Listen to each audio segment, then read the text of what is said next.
Welcome to the 12 Truths of the Spiritual Path, Truth 11. Truth 11 is the truth of service. The universal law that we're going to cover is the principle of correspondence. In a nutshell, it says, as within, so without.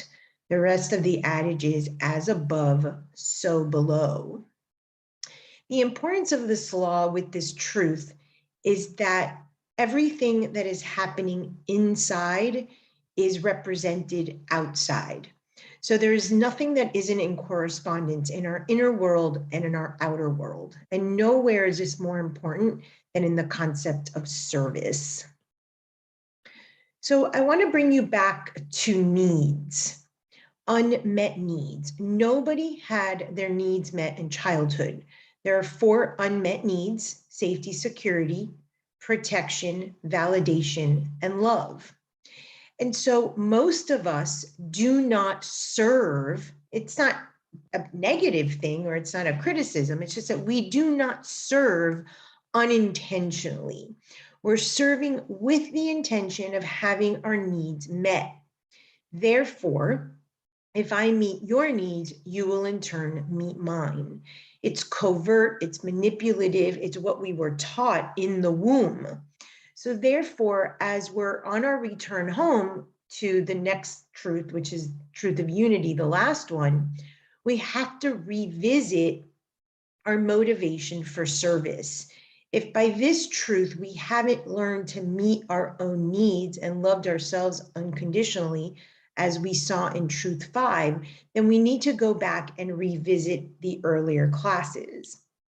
So at this point, we should have learned to meet our own needs, loved ourselves unconditionally, individuated, so that therefore we're not creating conflict so that someone else can come and rescue me and meet my own needs. So once I meet my needs, you don't have to. And that is true service.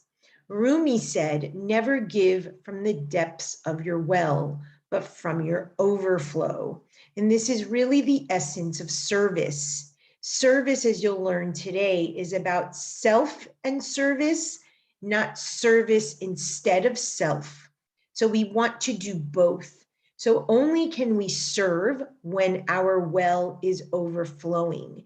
And now we actually have something to give another, and we don't have to expect anything in return. So this is Hercules' 11th labor, and it's Hercules and the Augean Stables. Hercules went to see King Augeas, who had had stables that had not been cleaned in 30 years. The stench was killing the people in the countryside. So Hercules went to speak to King Augeas and said, I want to clean out your stables. And King Augeas did not trust him. He's like, what do you want? And Hercules is like, I don't want anything. And he's like, I know you want something. Fine, I'll give you a portion of my kingdom. And Hercules was like, honestly, I don't want anything. I want to just help you. So we see that we have a distrust around people that say they want to serve, because we do know ourselves and others that we don't serve just because. It's usually in getting our needs met. So once we are solid in ourselves, once we have met our own needs, loved ourselves unconditionally, individuated, then we're able to go in and serve. And it doesn't mean that everyone's going to trust us, but we know that the intention is now clean. So finally, King Augeas agrees, and he says, okay, go into the stables and I will give you part of my kingdom. So when Hercules stands in the stables, the stench just takes over, and he knows that he can't really spend all this time cleaning 30 years of horse dung that had never been cleaned out. Just imagine the amount of junk. So what he realized was that there were 2 rivers that if he cut holes in the stables, in 2 of the stables, that the water from the rivers would pass through the stables and that he can clean out the stables that way. So he got clever and he realized that he could actually use the water to clean out the stables rather than having to do it manually. So he cuts the holes and the two rivers indeed merge and they clean out the stables. So there's a few teachings in this particular myth. You first have to clean your own crap before you can clean another. This idea of meeting your own needs, this idea of being of service to yourself, of individuating, of learning how to appropriately use your fire so that you don't create conflict or play small and someone else has to come to your rescue. So this is an important piece of this particular labor. The other thing is that water always represents spirituality. Waters and springs and rivers always represent some assistance, spiritual guidance. It could be universal guidance. It could be some aha that he had when he realized. And in astrology, we're in the age of Aquarius. The Aquarius, although an air sign, is the water bearer. And the idea of the water bearer, and in mythology, his name was Ganymede, is that he is there to pour water on all of humanity.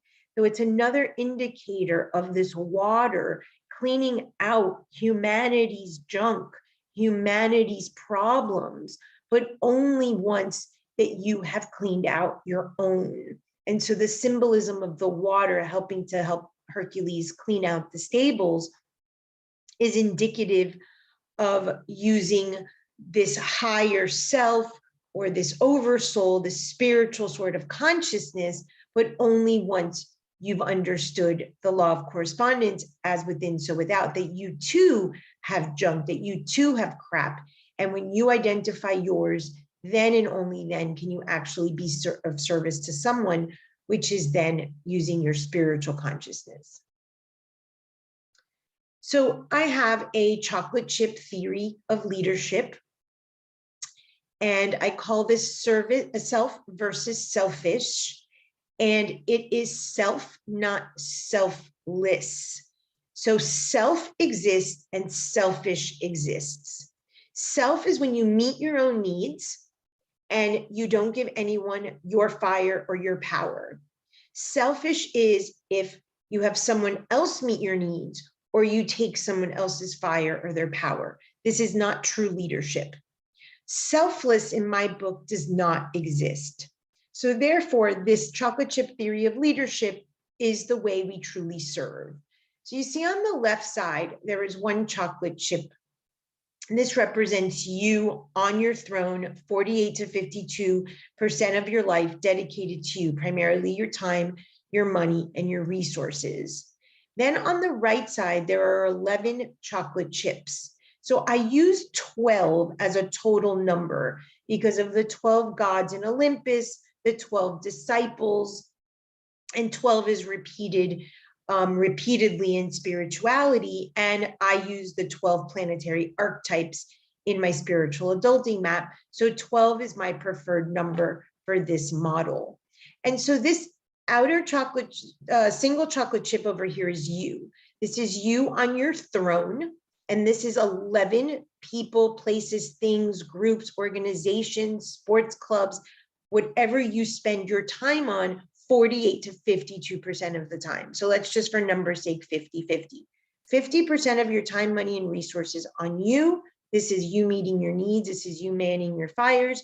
This is you staying on your throne. This is self. Now, these 11 chocolate chips mirror back to you what you don't like, what you judge, what you need to check in with yourself about. This is the law of correspondence. So you need to know your own crap before you can know the crap of others or help others with themselves and lead. And so this is the exact law of correspondence. This keeps you on your throne as self, and you don't take any of the power away from these people or places or things or situations in the model. So now everybody's meeting their own needs, everybody's serving as a mirror, and everybody is in self. So two things that I highly recommend. We've talked previously about value systems and we'll revisit it, is to have a bigger vision and mission of your life. As you wind down on these 12 truths, you really want to know what the vision and mission of your life are so that you can lead your life and your service in that direction. So my values, my top two values are spirituality and leadership. So you've identified before top two values, and it cannot be family. And then you write a vision statement and a mission statement for your life. A vision is sort of the end all be all, like the ideal. So for instance, my future position, I want to eliminate all coercive practices in spirituality and help others eliminate reliance on gurus, cults, religions, and any coercive spiritual practices. You can hear the sort of exaggeration and eliminate all. So that's the vision statement. That's to have a big picture of your life's goals. Your mission has more specificity. So it's the objectives of how you'll get there. So for example, be a leader in spiritual education. So I started a school offering the best spiritual education available. I do courses, workshops, trainings, one-on-one sessions, and I have free tools online. So this is how I'm going to meet the mission. There are more clear objectives that you can actually check off, outcomes that you've accomplished, and they work and function of that bigger vision. When you have your vision for your life, your mission of how you're going to get there, and they're linked back to your top two values, now you can be of service because you have a clear path in moving forward. So this is the one octave. In the center is the glyph of the sun from astrology. This also looks like a bullseye. We've spoken before about original sin. Original sin simply means I missed the mark. None of us can fully not miss the mark because we're human and we're in the body. And so this is the concept of the 48 to 52. No matter where we are, we're always in the center. And so we're always at midpoint. So think of your big chocolate chip here. You have to look back to where you came from and what is unchangeable. You cannot change your impure thoughts from the moment of conception. You cannot change your desirous body and the sins or the vices attached to that body. And you cannot change the low-level consciousness at which you were conceived. So this is looking back to where you came from. Then from your stance, always at the 48 to 52, you look forward, so to speak, where you're going, despite having desires, impure thoughts, and low-level consciousness. You can make shifts and changes, a mission, a vision, use others to mirror to you what you want to shift in yourself and have a plan moving forward. But we only get in a lifetime one octave. This is from the law of octaves that we saw in previous classes. You only get one octave in a lifetime to shift and transmute. So from your beginnings, from your origins, you get one octave. Let's say you were at a C or a D on the metaphorical ladder of octaves. You were born on a C, and you only get to move up to D, one ladder rung. In the do, re, mi, fa, sol, la, ti, you get one do to one do, one octave.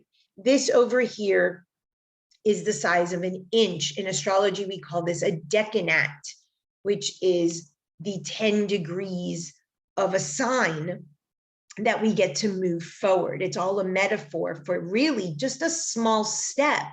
So we're always in the center, looking back to where we came from, what we cannot change, being here at all times so that we're at the midpoint, mom and dad metaphorically, which are the voices in our psyche, and moving forward despite being low-level consciousness, flawed, human, desirous, and having impure thoughts.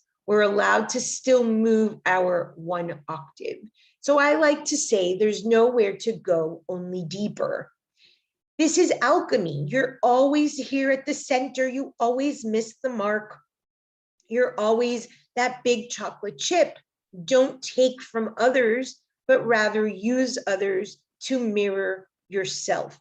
This is how you serve. This is how you lead. This is why the glyph of the sun in the astrology chart is the most important, because it speaks to the one sort of solar origin, or the most important luminary or planet in the entire chart, which is individuation of self and your gold in alchemy.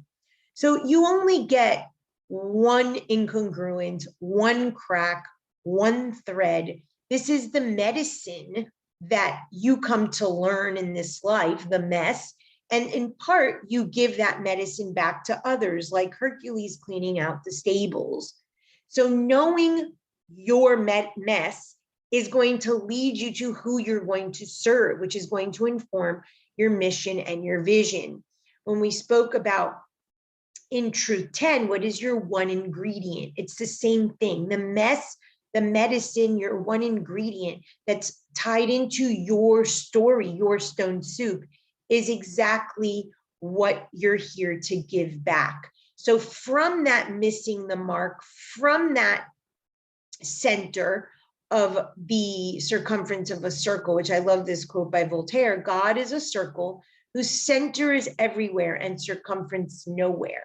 This represents us. You're always at the center of the circle. You are made in his image. You are the divine spark in God. And from that center, you can always serve moving forward by looking at what is unchangeable in you, what you've learned as a result of what is unchangeable, and move forward in the world, your one octave service as self, cleaning other stables because you've looked at your own crap. But we only get this one octave. Many years ago, I had a student and I had given them an activity, and she's like, I like thin crust. And she made a symbol like this with her fingers indicating thick crust. And I said, wow, that's your incongruence. So that's one of the things I say to clients is, oh, I like thin crust. That's our one octave. That's all we get. And so often we're stuck here in our crap, in our dirty stables, trying to get our needs met by covert means, because we're impure, because we have low level consciousness, because of the unchangeable, that we fail to see that we can serve exactly others by virtue of having had those stables, that crap, that incongruence, and that thread. So I once had somebody ask who my teacher was. And because I had been duped by many gurus, I obviously stood back. And after many years of searching and finally discovering my own spiritual gifts, I stopped seeking teachers. I'll still take a class here and there, read a book. But for the most part, my teacher is the law of correspondence. So all of humanity was my answer to her. All of humanity serves me. All of humanity, everything I judge, all the crap that I see in others, I use the law of correspondence and my chocolate chip theory to inform myself. So even though these are the 11 chocolate chips in my life, my kids, my friends, they mirror me constantly. This outer circle represents all of humanity. So we love ourselves. Here we like others, so to speak. These are our 11. This is our life and the groups that we attend to, and the people at work, or our friends, or our lovers. But all of humanity represents this outer circle and is constantly mirroring to us what our crap is and what we can shift in ourselves. So the law of correspondence in all of humanity is my response to who my teacher is. This is who serves me. However, in service, you cannot serve everyone. It is the reason we have a mission and a vision. It's a reason why it's just one octave. It's a reason that we have one story or one medicine to offer. If you think you're here to serve everybody, then you end up serving nobody. It's by knowing your crap, it's by going to the people with that same crap and cleaning out their stables, then the metaphor of the water that you can offer service to all of humanity. It starts with self, then with others, and then as a result, everybody or the world improves because you're very clear. So everyone serves you, but you don't serve everyone. And in a moment, I'm going to explain my theory on hard edges. So I have a theory called hard edges and soft corners. You cannot serve everyone. In reality, some things are service when you have boundaries and hard edges. If someone has harmed you in the earthly world, this is not turn the other cheek like in the New Testament. There is an Old Testament where there is a wrathful God, and there is a New Testament where there is a compassionate one, and we need both levels of consciousness. This idea that we always have to show up with high level consciousness is not true. Every archetype, every situation has 4 levels of consciousness: 2 low level consciousness that are linked to earth and water, and 2 higher level consciousness, which are linked to fire and air. So we have to decide in situations, are we going to show up from an earthly consciousness with water and earth, or are we going to turn the other cheek in higher states of consciousness or a spiritual or shamanic state of consciousness with fire and air?